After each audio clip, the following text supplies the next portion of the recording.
Hi friends, welcome to our channel. இன்றைக்கி நம்ம சேனலில் வீட்லேயே ஹோட்டல் ஸ்டைலில் காளான் பிரியாணி எப்படி செய்கிறதுன்னு தாங்க பார்க்க போகிறோம். வாங்க எப்படி செய்கிறதுன்னு பார்க்கலாம். இன்றைக்கி நம்ம ஒரு 10 பேர் சாப்பிட்றதுக்கான அளவு சொல்ல போகிறேன்.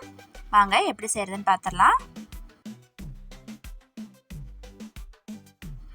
இப்போது 5லேருந்து 6 ஸ்பூன் அளவுக்கு எண்ணெய் எடுத்துக்கலாம், சமையல் எண்ணெய். அது கூடவே 2 ஸ்பூன் அளவுக்கு நெய் எடுத்துக்கலாம். இதெல்லாம் நல்லா காஞ்சதும், எண்ணெய் நல்லா காஞ்சதும் இது கூட நம்ம எப்பவும் பிரியாணிக்கு சேர்த்துற ஸ்பைசஸ் எல்லாம் சேர்த்திக்கலாம். பட்டை, கிராம்பு, சோம்பு, ஸ்டார், ஏலக்காய், பிரிஞ்சி இலை, இது எல்லாமே நல்லா இந்த எண்ணெயில் சேர்த்துட்டு நல்லா பொரிய விட்டுடலாம். இதெல்லாம் நல்லா பொரிஞ்சு வரட்டும்.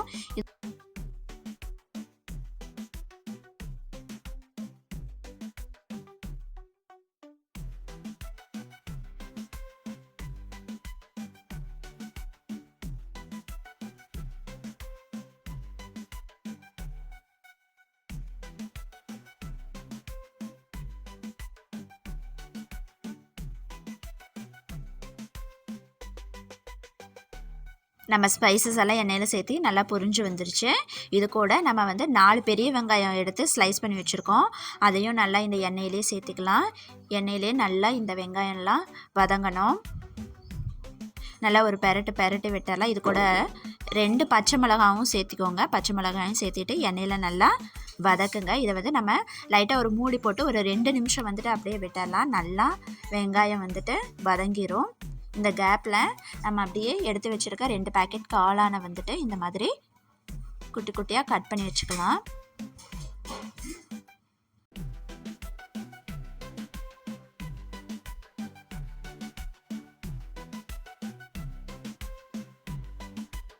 நம்ம காளான் இந்த மாதிரி கட் பண்ணி எடுத்து ரெடியாக வச்சுக்கலாம். இப்போது இந்த எண்ணெயிலேயே 10 முந்திரி சேர்த்திக்கலாம். இது கூட 5 தக்காளி கட் பண்ணி வச்சுருக்கிறத ஆட் பண்ணிக்கலாம். ஆட் பண்ணிவிட்டு லைட்டாக உப்பு போட்டுக்கோங்க. உப்பு போட்டு நல்லா இந்த எண்ணெயிலையே வதக்கிக்கலாம்.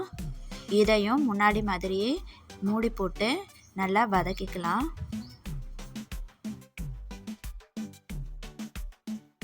அது நல்லா வதங்கி வரட்டும். அது வதங்கி வர கேப்பில் நம்ம என்னென்ன பொடியெல்லாம் சேர்த்துறேன்னு பார்த்துடலாம்.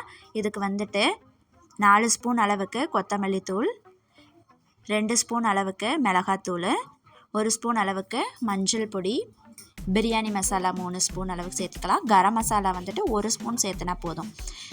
இதுதான் நம்ம இந்த பிரியாணிக்கு சேர்த்தக்கூடிய பொடி.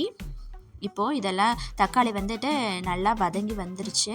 நல்லா இந்த மாதிரி தக்காளி தெரியாத அளவுக்கு நல்லா எண்ணெயிலே வதங்கிடணும். இது கூட இஞ்சி பூண்டு பேஸ்ட்டு 5 ஸ்பூன் சேர்த்துக்கலாம். இந்த எண்ணெயில் நல்லா சேர்த்துட்டு நல்லா வதக்கிக்கலாம். அதனோட ராஸ்மெல் எல்லாம் போகணும். இது கூட நம்ம எடுத்து வச்சுருக்கோம் பொடி, கொத்தமல்லி பொடி, மஞ்சள் பொடி, மிளகாய்த்தூள், கரம் மசாலா, பிரியாணி மசாலா, இது எல்லாமே இந்த எண்ணெயிலேயே சேர்த்துட்டு நல்லா ஒரு பெரட்டிக்கலாம். இது எண்ணெய் பிரிஞ்சு வர அளவுக்கு விட்டுடலாம். நல்லா எண்ணெய் பிரிஞ்சு வரட்டும். இப்போது இது கூட கட் பண்ணி வச்சுருக்கேன் அரைக்கட்டு அளவுக்கு கொத்தமல்லி இலையும் அரைக்கட்டு புதினாவையும் சேர்த்திக்கலாம். எண்ணெயிலே நல்லா வதக்கிக்கலாம்.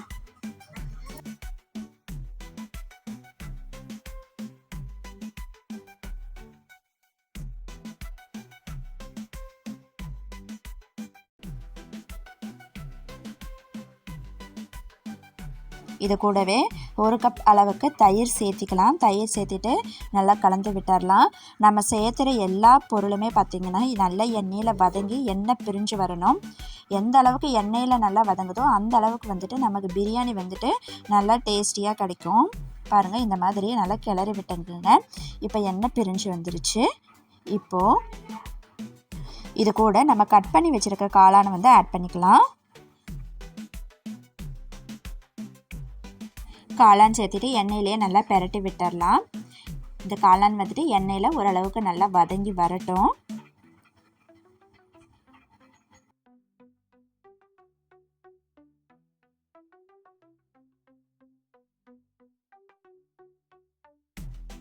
இப்போ காளான் நல்லா வதங்கி வந்துருச்சு. இதுக்கு நம்ம ஆக்சுவலாக தண்ணியே ஊற்றலை. ஆனால் வந்துட்டு இதிலேருந்தே வர தண்ணியிலேயே காளான் வந்து நல்லா வெந்துருச்சு. இது கூட நம்ம இப்போ தேவையான அளவுக்கு உப்பு சேர்த்திக்கலாம். உப்பு சேர்த்துட்டு நல்லா கிளறி விட்டுக்கலாம். இப்போ நம்ம அரிசி வந்துட்டு ஊற வச்சு எடுத்து வச்சுருக்கோம். அதே மாதிரி அதுக்கு தேவையான அளவு தண்ணி எடுத்து வச்சுருக்கோம். இப்போ நம்ம தண்ணியை வந்துட்டு இதில் வந்து ஊற்றிக்கலாம்.